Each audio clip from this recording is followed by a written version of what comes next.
Hi, I'm Hani Sbitany, and I'm a plastic surgeon in New York City, New York. And I'm thrilled to be a part of this incredible panel at the San Antonio meeting.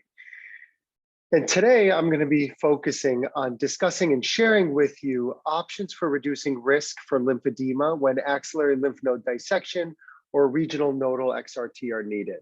And I really want to share with you today some of the exciting new procedures and operations we can provide as reconstructive surgeons, both to prophylactically attempt to prevent lymphedema occurrence in the upper extremity in those high-risk patients that we all treat after breast cancer, and also apply some of the same newer operations that I'm going to share with you today to start to help reverse the course and treat lymphedema once it starts to develop in our patients. First, we have to think about what lymphedema is, because the very concept and physiology of lymphedema and understanding what the disease process is what really helps us to tailor operations in a way that we can start to treat this underlying condition. Now, lymphedema at its very core is a buildup of protein-rich extracellular fluid in the interstitial compartments of the extremity. And it essentially occurs because of an imbalance between production of the fluid and resorption of the fluid. And in a lymphodematous limb, we find an imbalance that favors a larger amount of lymphatic production coming out of the capillaries over a relatively smaller or lower rate of reabsorption of this lymphatic fluid back into the lymphatic system and eventually into the systemic circulation. And this buildup of lymphatic fluid results in lymphedema. Now, it's also important to keep in mind as we start to tailor treatments around lymphedema improvement and prevention, that there's a progressive chronicity to the disease process. We all think of lymphedema first and foremost as a fluid-filled state in an extremity. And that is how it presents in the acute phase, anywhere from 1 to 2 to 5 years, depending on the patient. But over time, as the lymphedema remains, it undergoes a conversion from a fluid-filled edematous state to more of an adipocyte hypertrophy state, and a conversion to increased amounts and volume of fat cells in the affected limb. And ultimately that transitions to the chronic lymphodematous state of irreversible fibrosis. And I present this to you because we need to keep in mind that if we're going to treat a patient with lymphedema, it is absolutely critical that we get to them early on in the acute fluid-filled phase of the disease process. And I think you'll start to understand that a little more as I share with you some of the procedures that we now have available for preventing and treating lymphedema and the underlying mechanism of how they function. Now, why do we do these procedures? You know, any big surgical procedure, as I'm going to present to you today, does come at a cost, both to the hospital system, the healthcare system. But it's important to also keep in mind that treatment of patients who have developed lymphedema, especially in that subchronic or chronic state, the cost of treating them once they're in that position really goes up significantly as well. And so it's nice to be able to either prevent or treat this early on and reduce the rate at which it becomes a chronic problem. And more importantly than cost, it's important to keep in mind that we do these procedures and we treat these patients because our patients with lymphedema have been shown to face significantly higher rates of psychosocial negative impacting effects. Depression, anger, frustration, and social isolation are very common in these patients, not to mention the quality of life reduction they face through increased limb circumference and the reduced ability or inability to use their limbs functionally for activities of daily living. Now, while the majority of the world faces lymphedema as a primary condition, whether it's due to Milroy's disease or filariasis, the vast majority of lymphedema that we see here in the United States, as we all know, is surgically acquired or secondary lymphedema. This is most commonly in our practices related to oncologic surgery. Our patients often experience this due to either surgical dissection and harvest of entire lymphatic chains, or radiation or chemotherapy, or any combination of those procedures. We see here 2 patients, one in the upper extremity, one in the lower extremity, who have developed lymphedema due to surgical oncologic treatment. And we most commonly see it not only in our breast cancer patients that we all mutually treat, but in the GYN urologic cancer population, the melanoma population, and even the lymphoma population. And the reason we see this in those specific cancer subgroups is because, as we all know, those are the cancer subgroups that most commonly require lymph node harvest or dissection as part of their treatment. And so then as we start to plan out preventative measures and we start to risk stratify patients to categorize them as to whether they may benefit from prophylactic surgery or prophylactic treatment of some type to prevent lymphedema, it's incumbent upon us to select out which patients are at the highest risk for developing this disease process after breast cancer treatment. And so it's important to keep in mind, as we stratify these patients, who may benefit from a preventative or prophylactic therapy option. And it's this group of patients. It's those patients who have undergone removal of greater than 10 axillary lymph nodes, patients who have undergone adjuvant chemotherapy or supraclavicular radiation therapy, and those patients with a high BMI greater than 30. So these are the patients that we can start to consider operative, preventative, or prophylactic treatments if we are presented with them in our offices, because they have an increasingly high risk of developing this disease process. Now, it's important to remember that while I will present to you surgical options for treatment of lymphedema, the first line therapy for both prevention and treatment in the acute phase has always been and will always be conservative, non-surgical therapy. And with these conservative treatments, the goals of treatment will always be volume reduction, symptomatic improvement, and infection elimination. And what are these treatments? What are these conservative first-line therapies? Well, of course, compression of the edematous swollen limb is a mainstay of therapy. We often see patients come in with garments already in place. These compressive garments are to be worn around the clock 7 days a week, and that's how we help to reduce the limb circumference in these patients. Bandaging, pressure garments along the same lines are very effective treatments for lymphedema.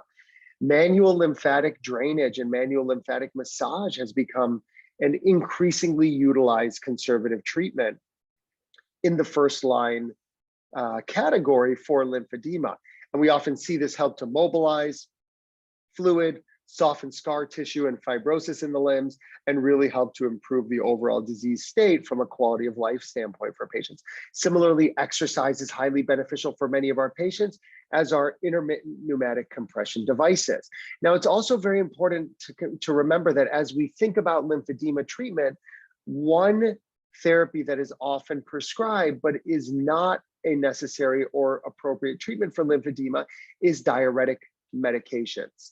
Now, we all think that might seem a little counterintuitive. This is a process whereby there's a fluid-filled lymphedematous swollen limb in the acute phase, but diuretics, as they function, are not a sound option for lymphedema therapy.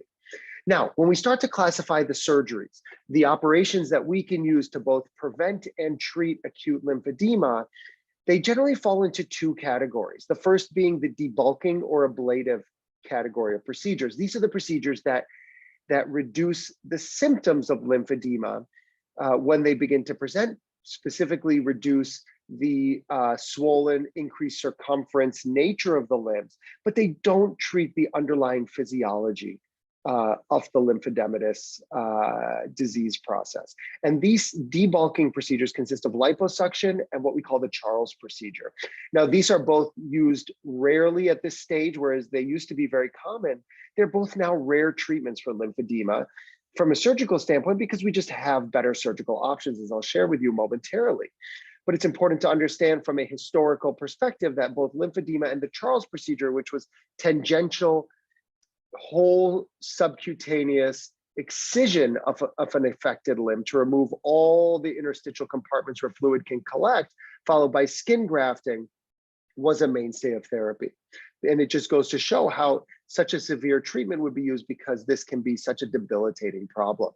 Now, more importantly, over the last few years and even more recent than that, we've started to understand and benefit from surgical therapies that help to regenerate lymphatic flow or treat the physiologic underlying problem that is causing the lymphedema at its very source.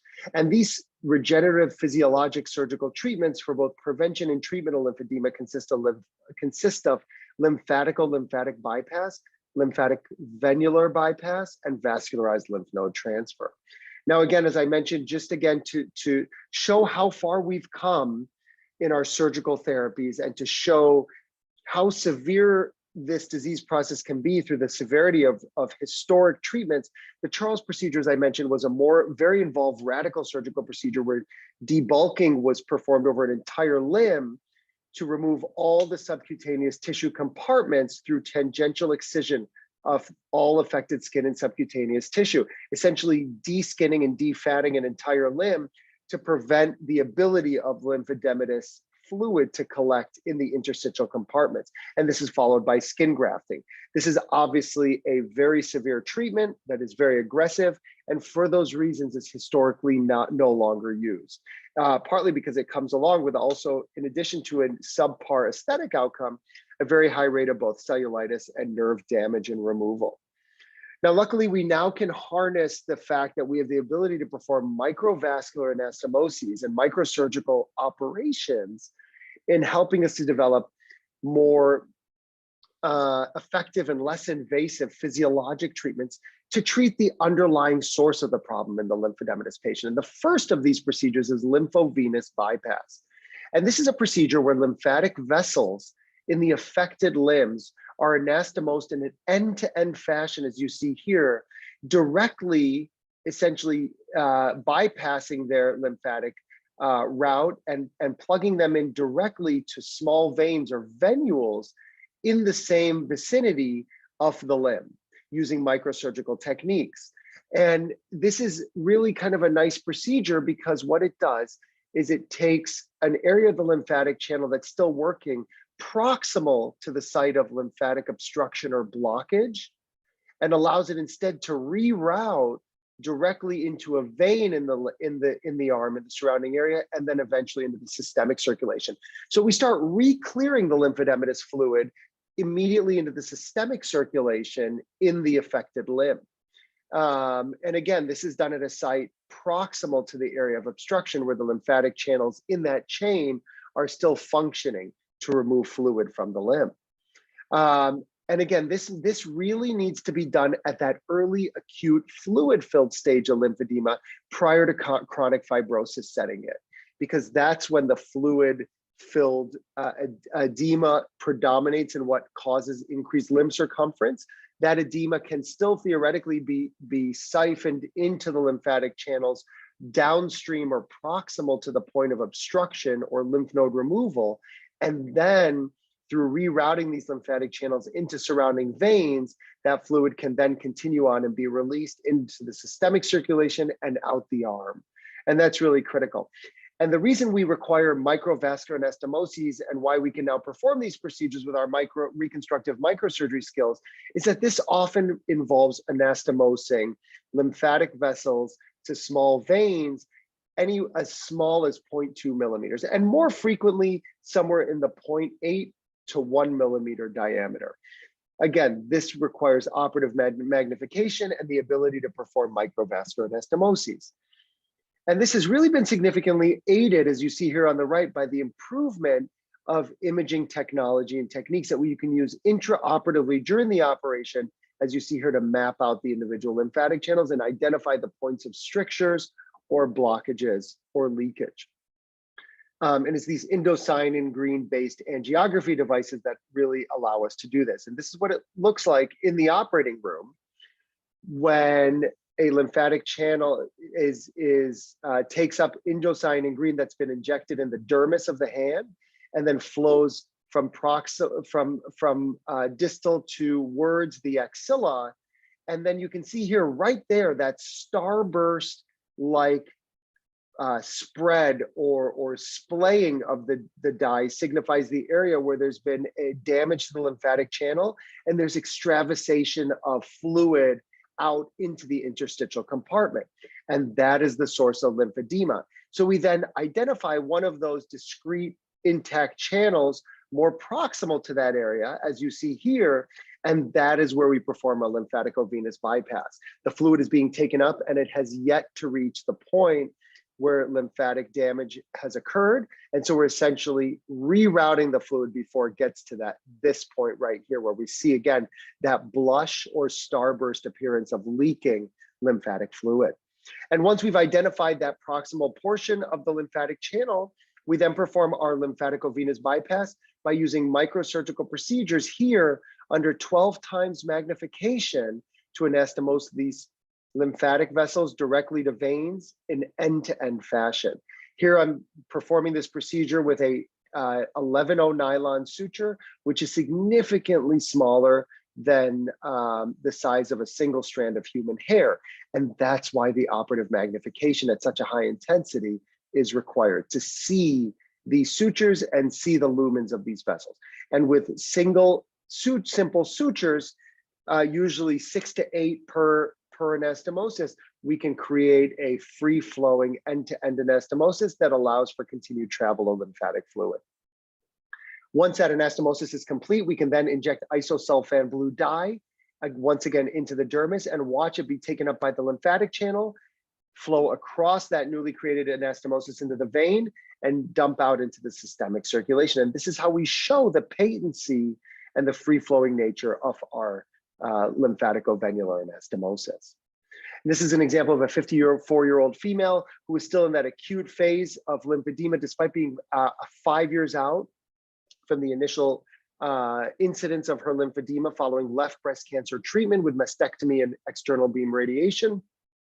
At this stage, her left arm circumference was about 32% larger than that of her right arm.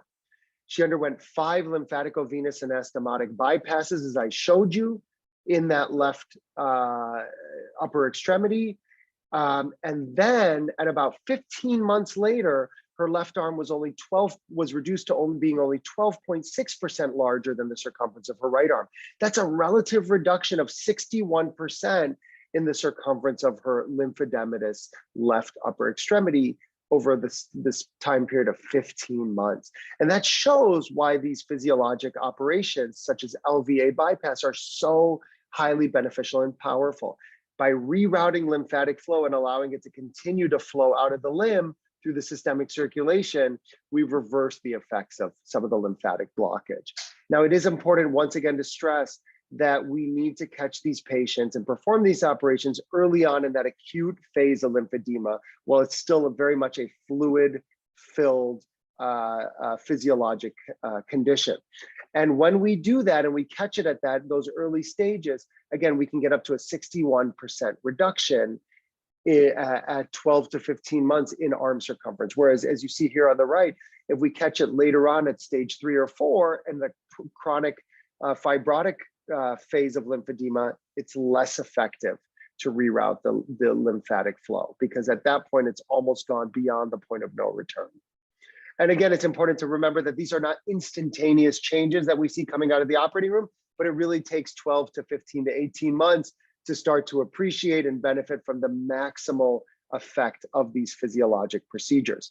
Now, that's lymphaticovenous bypass. The other physiologic procedure that's now being done very routinely for both prevention and for treatment of the acute phase of lymphedema is vascularized lymph node transfer. So instead of rerouting the individual channels, as we previously saw, now we're re-implanting packets of lymph nodes from donor sites elsewhere in the body into the axilla of the affected limb to regenerate the presence of lymph nodes and the clearance of lymphatic fluid from that extremity. Some surgeons historically have preferred to place these packets of lymph nodes in the wrist, distally on the arm, but the majority of us place them in the axilla, in the armpit, where the lymph nodes are removed that essentially cause the lymphodematous state. And again, this consists of transplantation of groups of lymph nodes as a piece of tissue with a blood supply that's reestablished in the axilla to replace the missing lymph nodes. And here we're not anastomosing lymphatic channels, but instead we are taking an artery and a vein with that packet of lymphatic channels and anastomosing them to an artery and a vein in the axilla to reestablish a blood supply in and out of that tissue that consists of the new lymph nodes. And this is what it looks like conceptually. Now, where can we take packets of lymphatic channels of lymph nodes from other parts of the body? Donor sites include the superficial inguinal lymph nodes in the groin, the submental lymph nodes in just under the chin, the supraclavicular lymph nodes in the neck, and then both the omental and the mesenteric lymph nodes in the intra-abdominal cavity. This is where we harvest the groin vascularized or inguinal lymph node channels, packets. As you see here, we take a piece of subcutaneous tissue containing all the lymph nodes with an artery and a vein that feeds that entire mass of subcutaneous tissue and lymph nodes. This is a supraclavicular vascularized lymph node flap that's been marked out and then harvested. And then a mesenteric vascularized lymph node, taking the small bowel associated lymph nodes from an intra-abdominal position to then transfer up to the axilla.